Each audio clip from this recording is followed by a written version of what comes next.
Напредок кон функционална економија, но забелешки за сивата економија, ниското ниво на реализација на капиталните инвестиции, јавниот долг. Ова стои во економскиот дел од најновиот извештај на Европската комисија за земјава.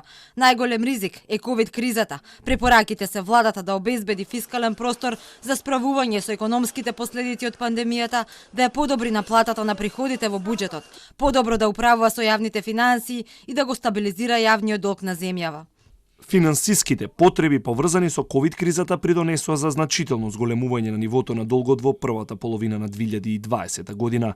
На крајот на јуни, јавниот долг беше поголем за речиси 18% споредено со крајот на 2019 година, како резултат на зголемување на државниот долг, главно поради издавањето на еврообврзницата во мај. Според експертите за исполнувањето на економските критериуми за земјава нема преговори. Тие мора да се исполнат за земјава да може да биде конкурентна и како дел од европското семејство. Прво, тоа е ниското ниво на капиталните инвестиции, или тоа се оние трошења од буџетот за големи продуктивни инвестициски проекти, кој е само на ниво лани на 8%, што е многу малку. Второ, се наведува уште нестабилизираниот јавен долг, кој што значи уште полека расте, било за нови задолжувања или за враќање на старите долгови.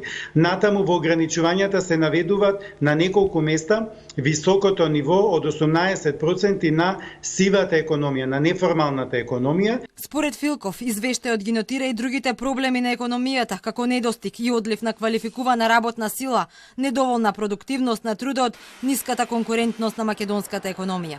Препорачува владата да го подобри прибирањето на приходите, на парите во буџетот, што значи да се справи со сивата економија, да се легализира и од тука да се приберат повеќе пари во буџетот, а на страната на трошењата, на расходите, значи да ги насочи кон инфраструктурни проекти кои потикнуваат раст, но и подобро да се управува со тие јавни инвестиции, со тие проекти, односно рационално да се трошат и онака ограничените буџетски пари.